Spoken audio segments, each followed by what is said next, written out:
I love Greece and the Greek islands and have been going on holiday to them for over 35 years. The history, the food, the people, the natural beauty, and of course their relative closeness to England are all things that have made them my favourite holiday destination.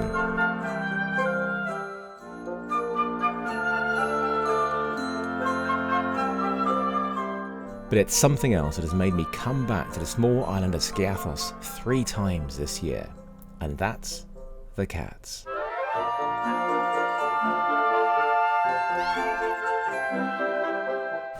I made a documentary at the beginning of the year about the dire situation that the charity who looks after the cats find themselves in.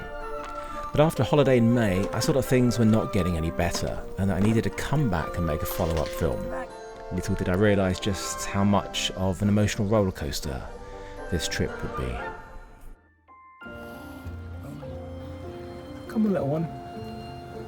3 okay, 1 white and that. 1 something like that is very sick. Hey, It's very thin and where's your sick brother? Where's your sick brother? There's a sick one that stays sad as this. I see it.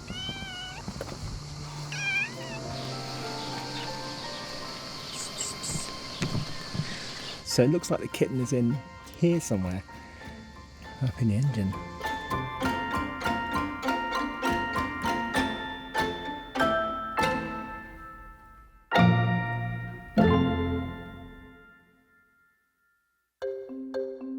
Cats have been in my life for 25 years. I had no idea how much joy these little furballs would bring me. Noodle has been with me for 18 years and Bertie and Percy for 11 years. They appear in my videos frequently and even have got themselves their own Instagram account. I couldn't imagine life without them, and it's always hard leaving them as my job takes me away from home for many months each year. Bye Percy. Bye Bertie. Bye Newt. One more goodbye for you, Pers. Make it hard, mate. Bye, guys. To be going back to Skiathos so soon after being there on a holiday felt strange. Although it has started to feel a bit like a second home to me after going back so many times since my first visit in 2015.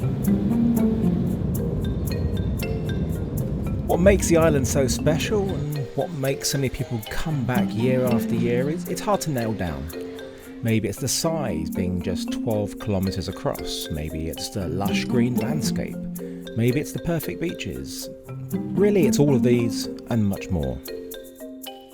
Stray cats are everywhere in the Greek islands, and for the most part, they're malnourished, in poor health and unlikely to have long lives.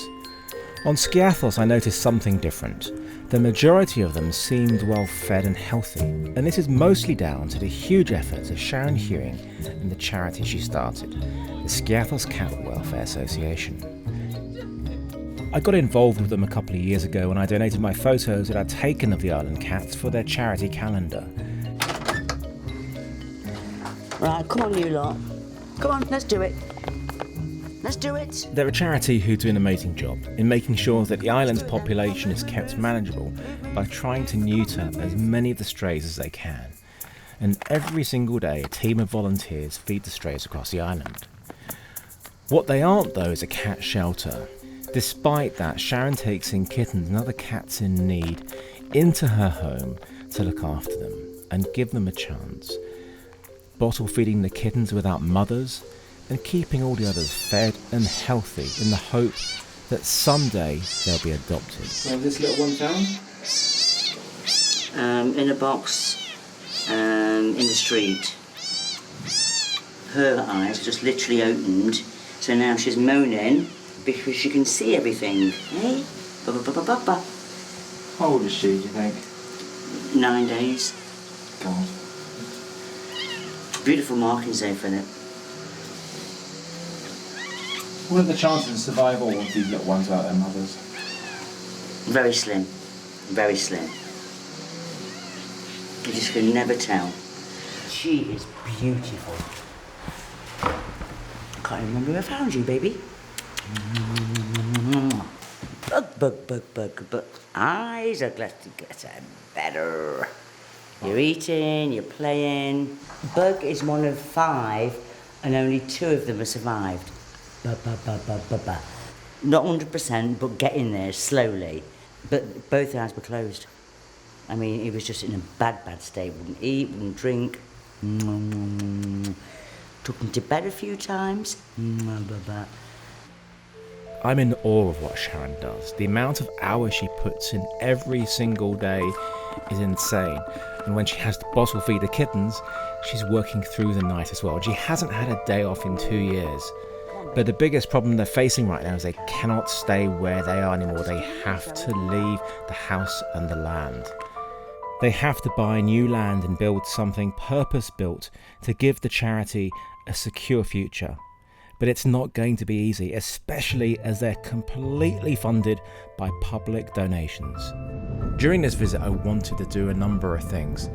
First off, I wanted to be with Sharon when she gets these call-outs for when these kittens are found, because so many are just dumped in the middle of nowhere or even in dustbins. I also wanted to find 3 stray cats who are really important to me, who I met on previous trips.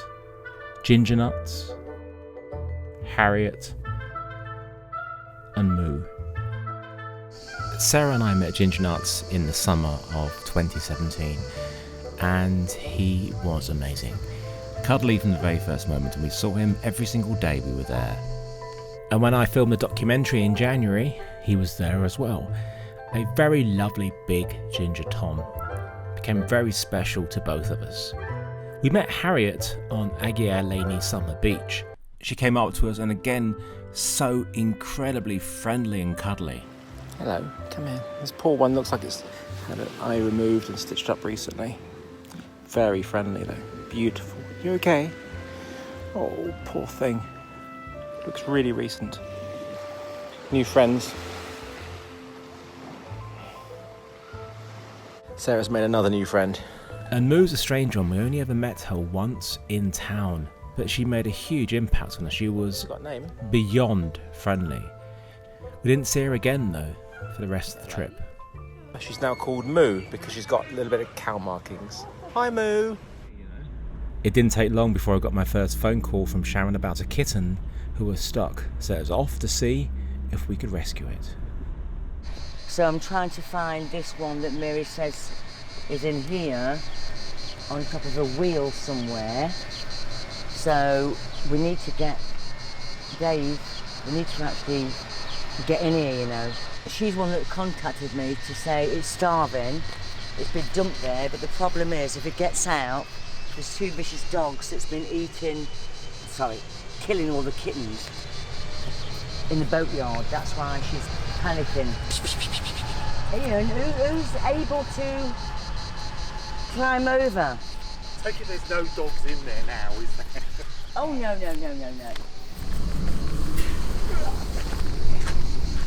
Just look around there and see if... I've heard something.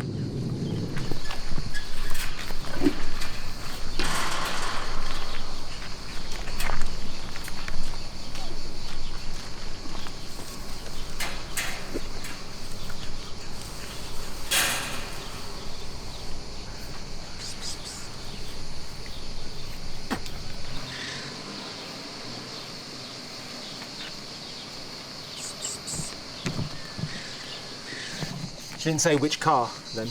No, but it was screaming all the time, she said. She was so young. Right, now we're going to go to the kiosk because you've heard about that one. What's happening at the kiosk? The girls said they found a kitten that's stuck somewhere in the kiosk. Oh. Not in the kiosk, but next to the kiosk, between a wall or something. Right. So I've told them to try and give it some food and wait for us to get back there. But I can't, this one's usually screaming, but I can't hear anything, can't see anything.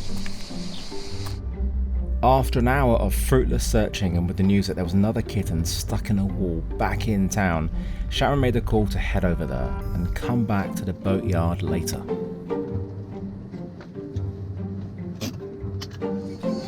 some tourists came by and they said 2 hours ago he was already there.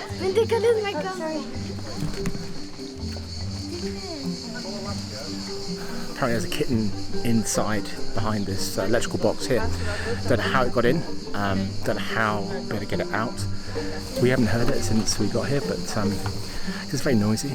But hopefully when it gets quiet we'll be able to listen and try and coax it out somehow. Quite how the kitten got in there is a mystery, perhaps through this pipe.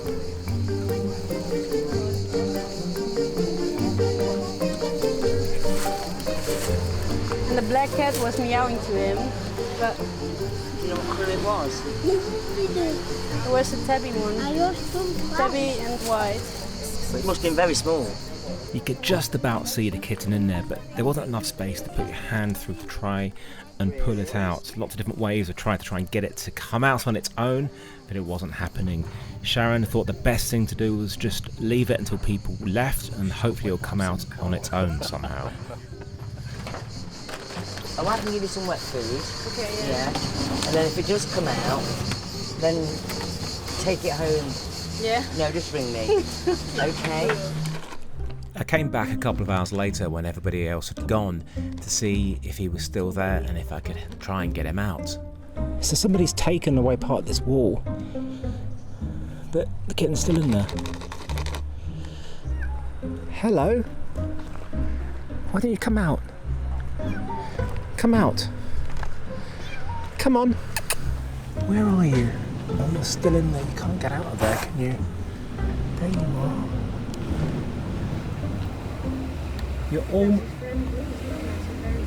You're almost out. Come on.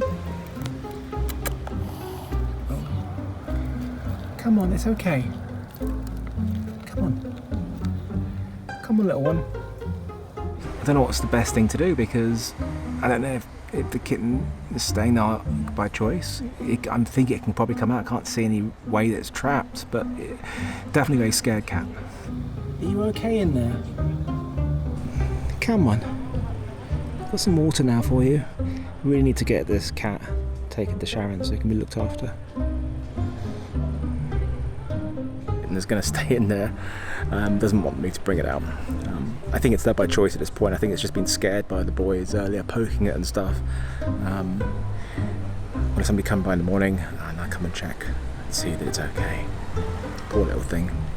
Too cute. I want to take it home with me.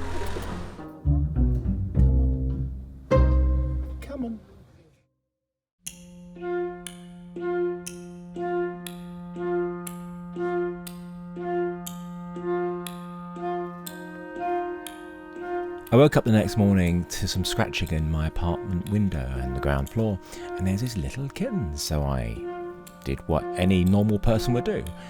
I gave them some dreamies.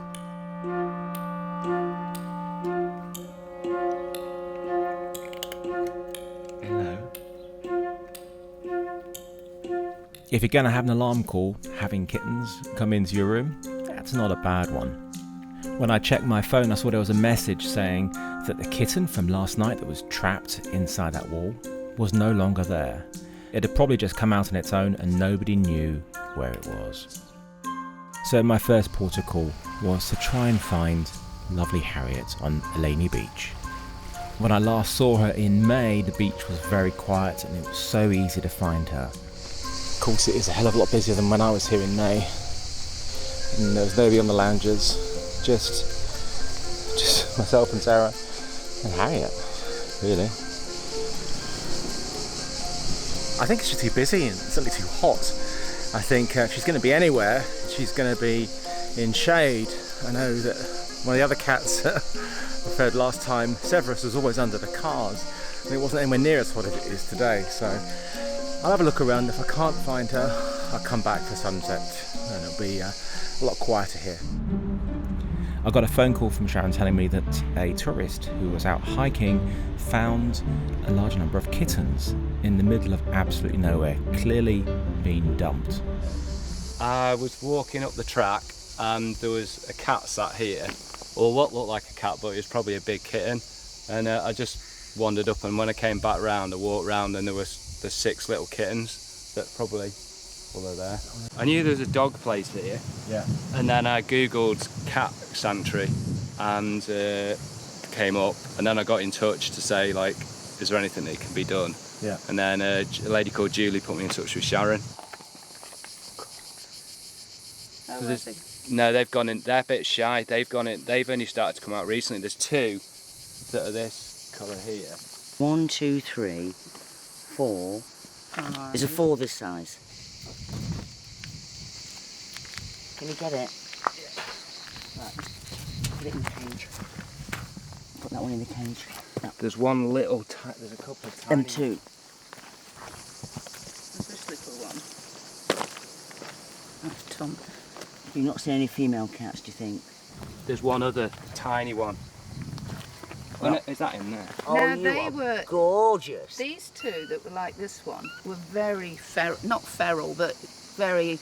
Whereas the kittens were very friendly. There's a sick one that size. There's a sick one the same size as this. Yeah. See, it's.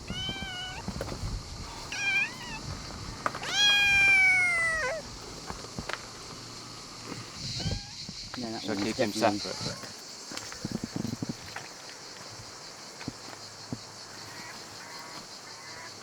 Well, it's always difficult, really, Philip, because, you know, these won't, in my opinion, I don't think these will survive. If one of them is dying, they're related, they might have something inherited from the parents, the cat. So I'll take these home, put them in the shed, and see how they get on, deflea, deworm and all that stuff. I think they need to go straight to the vets and see what they're going to do about that one, because I don't think that one, as Jim says, will make it. So, but the others, this one, this in fact looks like 3 litters. Yeah. 1, 2, 3. I think they've been dumped here. Yeah. There's no way these cats are going to go. There's nowhere here where tourists are or where people live. I think these have all been dumped here. Out of the sudden, it was with you. Yeah? It was at the center. This is the first time I've seen it. I've just been to meet the people, the tourists. It's not from the center. It's from. God knows, Fengoras or somewhere like that, in the middle of nowhere. And it's not been eating or drinking. And now they found it now. Yeah, no, they've been feeding all of them. There's 7. I've got 6 in the car that are healthy. I will check the temperature and see. It seemed like it had an accident. Oh.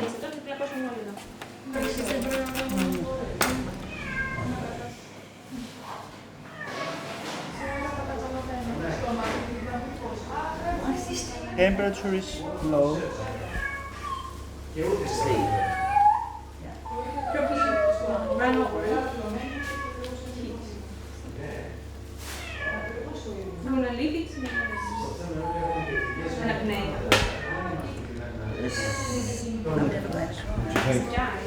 Yeah, I will euthanize it because she cannot breathe properly. And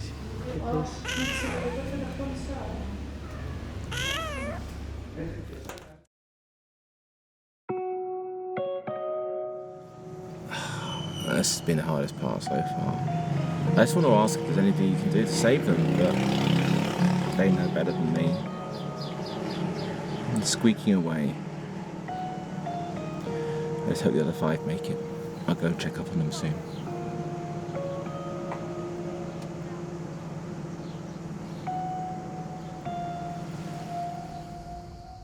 While Sharon took the surviving kittens to her house, I really needed to do something to take my mind off of things. I really needed to find Harriet. So I headed off again to the opposite side of the island in the hope that the beach had quietened down.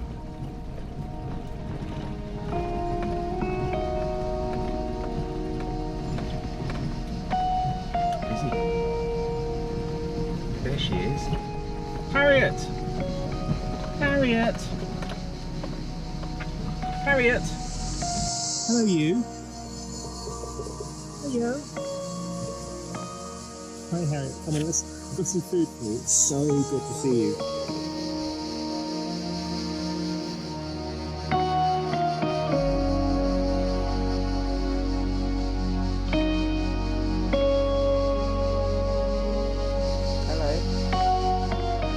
It was such a relief to find Harriet. She's such a wonderful cat. Harriet, are you still hungry? And she looked great. Her eye had healed up so well. Do you want some whiskers? Last time I saw her, she had those stitches, but now she looked fantastic. I wish I could have stayed with her longer, but I got a phone call from Sharon saying the kitten at the old boatyard that we couldn't find has been seen again. So it was back to the other side of the island again.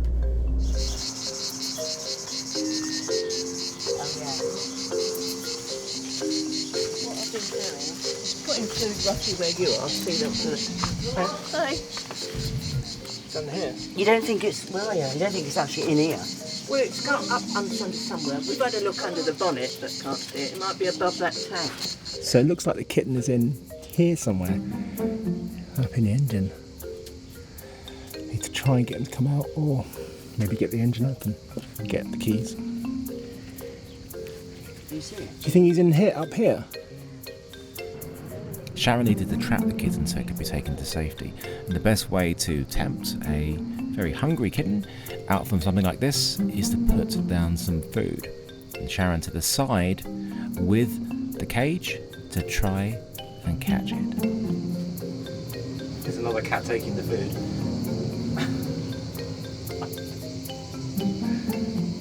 That's not for you.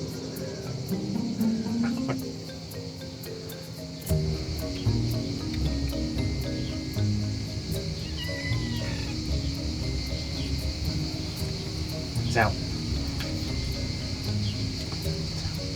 In the bottom. No, not yet.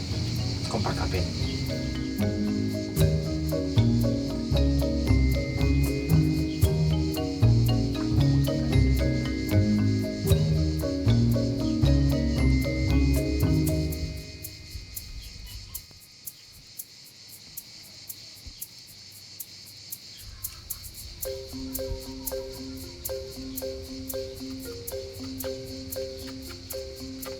Got it! Oh, bravo, Sharon. Thanks. Okay. Obviously the kitten's scared by the trapping, but now it can be taken to safety and be fed and looked after. It's okay. It's okay. It's okay. It's okay. It's okay. It's okay. It's okay. It's okay. It's okay. It's okay. It's okay. It's okay. Two horses and I here. Yeah.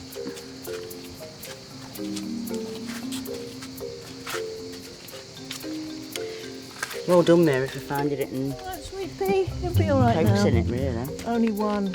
I've looked at all the other Yeah. feeding stations. It's okay, I know, honey. I know. Got any covers with you? Yeah, we have it. Next All right, sweetheart. It's one of the many things that Sharon is doing every single day, being pulled in every single direction.